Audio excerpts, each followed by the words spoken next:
Test. Est-ce que tu m'entends? Est-ce que tu m'entends? Est-ce que tu m'entends bien? Je suis en train de chercher là. Et écoute, je finirai par trouver.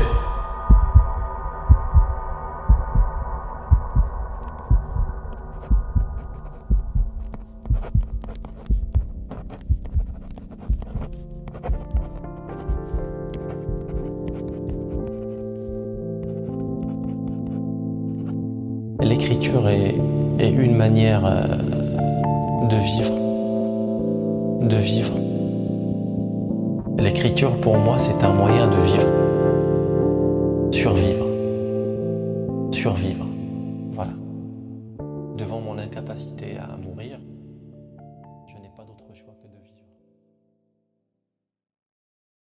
Bonjour à toutes et à tous pour ce nouveau rendez-vous du podcast Radio Les Insolites. J'ai l'immense plaisir d'inviter 3 personnalités du monde des livres, de l'édition, du théâtre, de l'écriture. Je cite Pierre Pasquale, créateur des éditions Le Sélénite, qui se nomme sur son site artisan d'édition, expression que je chéris très particulièrement, Ahmed El Fallah, jeune auteur, primo-romancier, et qui a donc publié aux éditions Le Sélénite son premier livre qui s'appelle Le Journal d'un fou, et Safa Amrani, qui est tout sourire ce matin, voilà, alors qu'il est très tôt, c'est très tôt, bonjour, qui a publié également son premier roman dans la collection Ahia, je l'ai bien dit, aux éditions Le Sélénite, Gris-Gris. On va avoir une formule un peu différente des podcasts que nous faisons habituellement à la librairie. Nous sommes 3, donc je vais essayer de donner la parole de manière équitable à chacun d'entre vous. On va commencer par votre éditeur, par Pierre. Pierre, tu as créé donc les éditions Le Sélénite en 2016 à Paris. Et puis en 2021, tu viens t'installer au Maroc, à Rabat. Tu vas nous dire dans quelles circonstances. Et tu continues l'aventure éditoriale au Maroc. Pourquoi ? Alors oui, j'ai créé le Sélénite en 2016 à Paris. Alors moi j'étais artiste, j'ai toujours beaucoup créé de la musique, du son, de la vidéo, et l'écriture m'a toujours accompagné. J'avais ce lien avec les livres et l'écriture, et un jour je me suis dit j'en ai marre un peu des clubs, de la musique, du monde de la nuit. J'ai envie de revenir à quelque chose qui me ressemble vraiment. J'ai recommencé à écrire, et après comme j'aime aussi beaucoup les objets et fabriquer des choses, à éditer des livres. C'est comme ça qu'est né le Sélénite, qui n'était pas mon activité principale, mais qui s'est installé et qui m'a permis de faire des beaux livres à Paris. Et puis, alors comment je suis arrivé au Maroc? Moi, je suis un bébé du confinement, donc j'ai été confiné à Rabat, et j'ai commencé à travailler sur un livre pendant le confinement qui s'appelle L'amour fait loi, qui est sorti la même année, fin 2020, parce que pendant le confinement, il y a eu de tragiques événements, des outings de personnes LGBT sur les réseaux sociaux, et avec des amis écrivains qui ont commencé à poster des textes sur les réseaux, Soufiane Enani et Ashraf Remok, on a eu l'idée de faire un appel à texte pour créer ce livre qui est devenu L'amour fait loi. Et du coup je suis resté pour l'édition de ce livre, pour l'accompagner, et de fil en aiguille j'ai décidé de rester parce qu'il y a eu plein de projets qui sont nés, et je suis très heureux d'être là. Il y a plein de choses qui se créent, et voilà. Alors c'est un livre qu'on a accompagné aussi à la librairie. Il y a eu des appels à texte, mais c'est aussi un livre qui fait appel à des artistes, donc qui se sont questionnés à travers la photographie, le dessin. Donc c'est un recueil très courageux, puisque il met aussi en question la loi 49.3, qui est une loi qui est quand même très contraignante au Maroc en ce qui concerne les libertés individuelles. Tu as développé cette collection ensuite plus littéraire, si j'ai envie de dire, si je peux me permettre, qui s'appelle Ahia, vivant au pluriel. Une édition très soignée dans sa forme, on doit le dire, parce que c'est important de voir des beaux livres. Tu as dit au début, j'aime fabriquer des beaux objets, j'aime les créer. Et c'est vrai que pour les lecteurs, c'est important aussi, je pense, à l'heure du tout numérique, du tout dématérialisé, d'avoir entre les mains de beaux objets de romans, de beaux objets qui traversent des mots, qui font habiter des mots. Je trouve ça très important. Donc tes 2 premiers livres de cette collection, il y en a eu d'autres, il y a eu Rabat Love Stories, on n'en a pas parlé aussi, qui est une sorte de livre un peu anonyme dans Rabat. Rabat est souvent le théâtre de votre maison d'édition et de ta maison d'édition. Ça va me permettre de rebondir sur le texte de Ahmed, Le journal d'un fou. Donc Ahmed, tu es plutôt un homme de théâtre. Moi, j'aime bien dire le mot homme de théâtre. Donc metteur en scène, tu es comédien, tu as... j'ai un peu regardé ta biographie, tu as été au cours Florent, qui est quand même prestigieux école de théâtre, et puis tu es revenu au Maroc, pratiquement les mêmes périodes que Pierre, un peu après peut-être, ou la même année, je ne sais plus. Tu as créé une compagnie de théâtre au Maroc également, à Rabat, et Le journal d'un fou, donc, est ton premier texte, qui est une sorte de, à la fois évidemment de journal de bord de quelqu'un qui est prétendument fou, mais qui pourrait être aussi une sorte de long monologue intérieur, avec peut-être quelqu'un qui n'aurait pas vraiment écrit ce journal, mais qui continuellement se raconte quelque chose. Dis-nous qui est ce fou. Ce fou est tout simplement un homme qui se cherche, qui s'est réveillé un matin, qui ne se retrouvait plus physiquement, il s'est perdu, et qui entame une quête, qui marche dans les rues de Rabat en se cherchant, en entretenant une discussion à travers le temps avec Rumi, un poète mystique du XIIe siècle, en lui écrivant, en lui racontant ce qu'il subit comme violence dans la société dans laquelle il évolue, et que j'ai moi donc j'ai choisi Rabat comme étant le symbole de cette société, parce que Rabat c'est ma ville, c'est la ville dans laquelle je vis et dans laquelle je subis aussi des violences. Donc voilà, c'est ce récit est la quête d'un homme qui se cherche et qui a été quincelé par l'autre qui représente pour lui un poids. Voilà. Tu parles des violences qui ne sont pas si symboliques que ça dans ton livre, elles sont décrites. Donc vos deux livres, Safa et Ahmed, sont courts dans leur taille, mais il y a une concision au niveau du vocabulaire, des mots choisis, dans la narration. Toi, en tant qu'individu qui ne s'est pas encore totalement cancellé, tu les vis comment, ces violences ? D'abord, par rapport à la longueur du texte, je pense que j'ai choisi d'écrire moins pour dire plus. C'est un texte qui est assez intense, qui a été intense aussi quand je l'ai écrit. C'est pour ça que j'ai décidé à un moment de l'arrêter. Et il pouvait durer 400 pages, mais j'ai arrêté parce que c'était insupportable pour moi physiquement. À un moment, je devais arrêter. Par rapport à ces violences sont présentes partout et tout le temps. C'est des violences qu'on vit dans les relations aujourd'hui, des relations amicales, amoureuses, dans l'espace public. Donc elles se manifestent surtout quand on est différent. Et moi, en tant qu'artiste, je suis par définition quelqu'un de différent qui ramène un autre point de vue, un autre propos et d'autres engagements que la société n'a pas envie forcément de voir. Donc on sait tous que à chaque fois qu'on ramène quelque chose qui ne rentre pas dans la grille de lecture collective, on est rejeté, on est pointé du doigt et on est traité de fou. Voilà. Safa, comment tu as envie de rebondir ? Ton texte, donc, qui s'appelle Gris-Gris, narre la naissance, la genèse d'une chose magique, d'un objet chargé de symboles, alors qu'ils peuvent être des sortilèges ou des coups de pouce au destin. Ton livre commence au Sénégal, donc la gris-gris ou la fétiche, puisque c'est un objet qui va être dès sa naissance féminin, ce qui est très original, en tout cas dans le langage français, un gris-gris c'est masculin, un fétiche c'est masculin, enfin un porte-bonheur c'est masculin. Tu as eu envie de raconter quoi de notre époque ? Parce que ce gris-gris, on ne sait pas trop quand il est né, mais on peut imaginer qu'il a été créé il n'y a pas très longtemps. Tu voulais dire quoi de cette époque ? Alors, oui, ce gris-gris, cette gris-gris, pour moi, elle raconte, et ça rebondit sur le journal d'un fou, l'errance humaine, les tourments humains, et qui sont là, quel que soit l'endroit où on est, quelle que soit notre situation sociale, quel que soit notre genre aussi. On est tous confrontés à une souffrance naturelle humaine, et donc, et cette recherche, en fait, de rédemption, cette recherche de libération qui parfois peut croire en la magie pour s'apaiser, mais qui finalement, où le gris-gris, il constate, elle voit avec ses yeux, et elle entend en fait, elle entend dans les tréfonds de toutes ces personnes qu'elle accompagne, quelles sont quelle est leur douleur, quels sont leurs espoirs, quel est leur désespoir. Et en fait, elle narre tout ça, et quelque part, elle dit que nous, humains, on se ressemble malgré nos singularités, et que finalement, il n'y a que une quête en fait personnelle d'apaisement qui peut nous délivrer un peu. Alors, vous êtes sur 2 livres, tu as commencé, Pierre, donc une collection avec 2 livres qui font miroir, et hier je les comparais à de la photographie. L'un est un peu le négatif de l'autre et inversement. Ce qui est intéressant dans vos 2 textes, c'est aussi la part qui est accordée.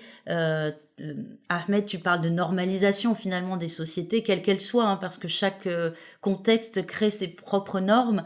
Et Safa, tu es plus dans le domaine de la superstition, mais finalement les normes répondent aussi à quelque chose qui va dans la superstition.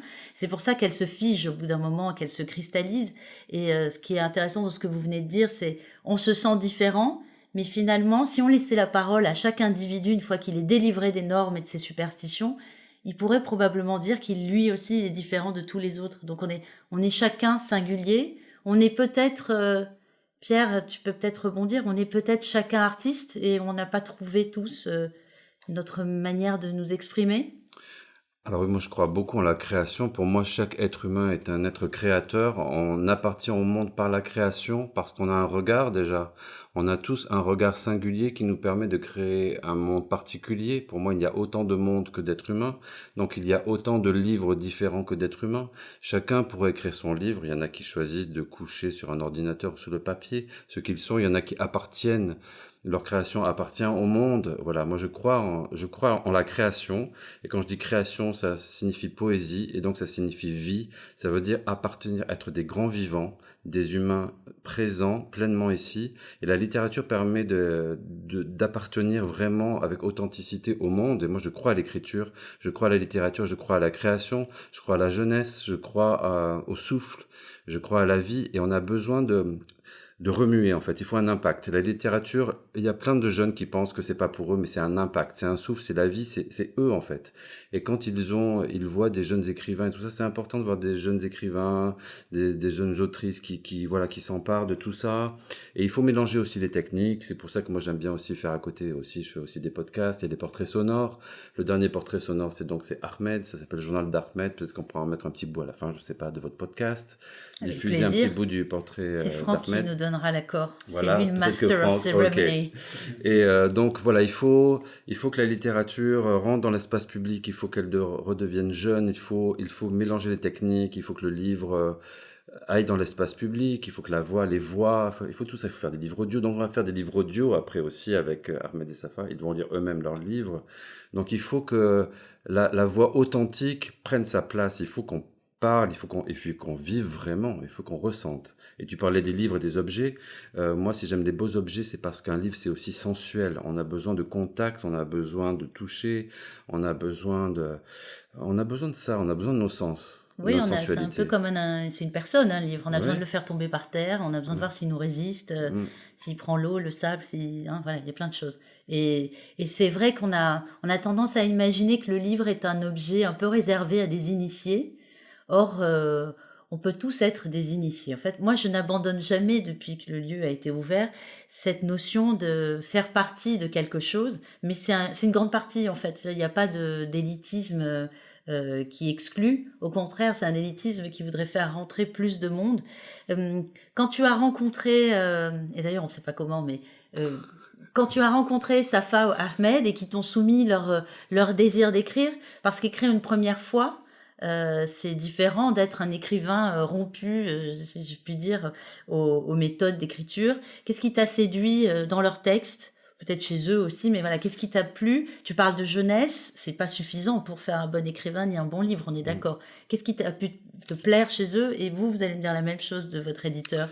C'est leur sensibilité, leur imaginaire. Enfin, moi, je crois beaucoup à la fiction, c'est-à-dire l'amour fait loi. À la fin, je voulais absolument qu'il y ait de la fiction. Il y a 2 super textes de fiction.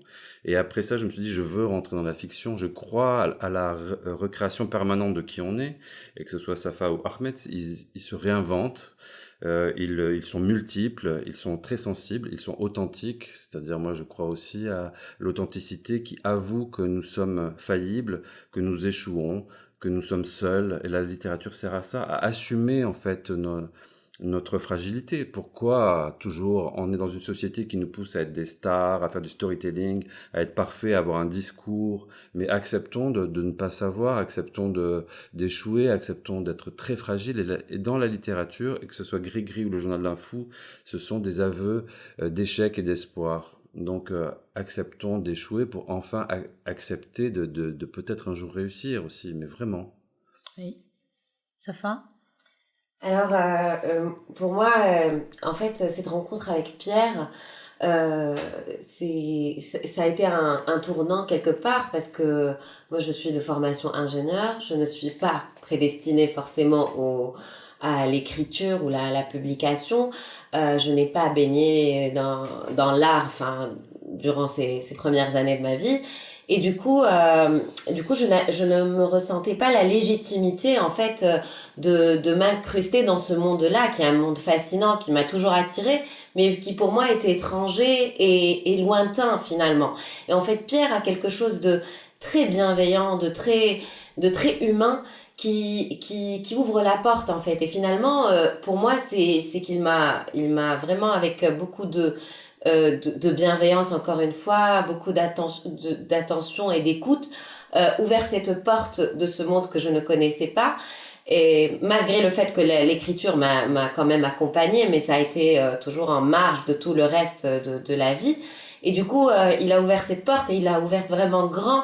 Et moi, je lui disais, tu sais, Pierre, c'est comme si tu avais pris un enfant et que tu l'avais emmené dans un parc d'attractions. Et moi, pour moi, c'est aller choisir un papier pour un livre, aller dans les bibliothèques, faire ce podcast, faire des rencontres, signer pour des gens et discuter. Pour moi, c'est des manèges incroyables.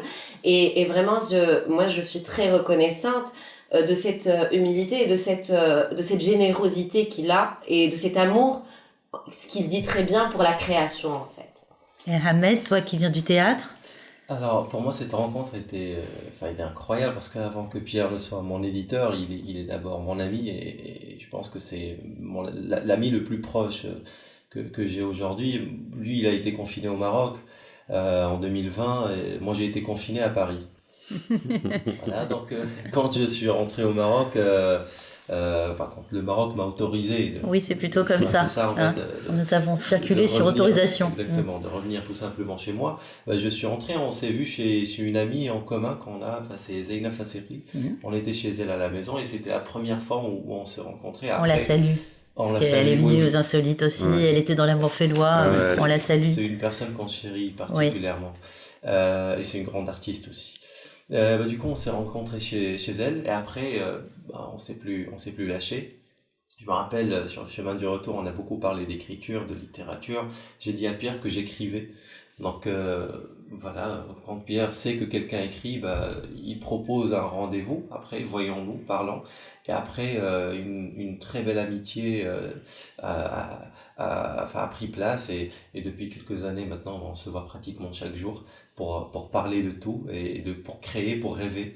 Et notre relation a commencé comme ça et c'est cette amitié qui s'est transformée ensuite en rapport professionnel aussi puisque voilà, Pierre a décidé à un moment d'éditer ce texte parce qu'il a vu aussi la naissance de ce texte qui, je le redis encore une fois, qui était un besoin personnel d'écrire et de coucher les mots sur du papier.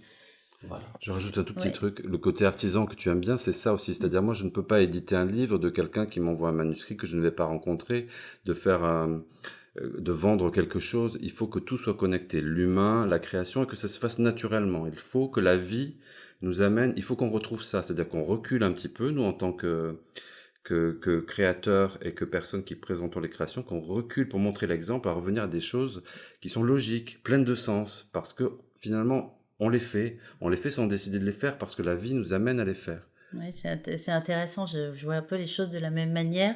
Franck me fait le V de la victoire, ça veut dire qu'il reste 2 minutes pour nous pour discuter. On va donc aller assez vite parce qu'on aura besoin aussi on mettra des extraits du podcast, j'espère que Franck ne me dira pas non. On va revenir assez vite sur, même très très vite, on n'a pas beaucoup de temps. Le mot imaginaire, il te fait penser à quoi? Et après je vais poser la même question à Ahmed et ensuite à Safa, et ce sera les mots de la fin. La vie, la transcendance, voilà, la sensualité, la joie. Il y a plein de philosophes qui arrivent Oui, là, hein, oui. et des poètes. Et Ahmed? Moi, l'imaginaire, c'est la réalité dans laquelle je vis, en fait. L'imaginaire, c'est mon quotidien, c'est mon univers, c'est mon sujet de prédilection. C'était pas en un mot, mais c'est bien. Safa, qui aura le mot de la fin? Ouais. Ben, pour moi, c'est l'imaginaire, c'est la vie, c'est l'humain et c'est la mémoire aussi. Parce qu'on l'imagine à travers notre mémoire quelque part. Merci à tous les trois. Merci à toi. C'était Merci un pour beau tout. moment. Alors pour nos auditrices et auditeurs, nous allons manger notre pain au chocolat et nous vous invitons au prochain podcast et à découvrir les podcasts, les portraits sonores créés par Pierre Pasquale. Merci à tous les trois. Merci beaucoup Stéphanie pour tout ce que tu fais.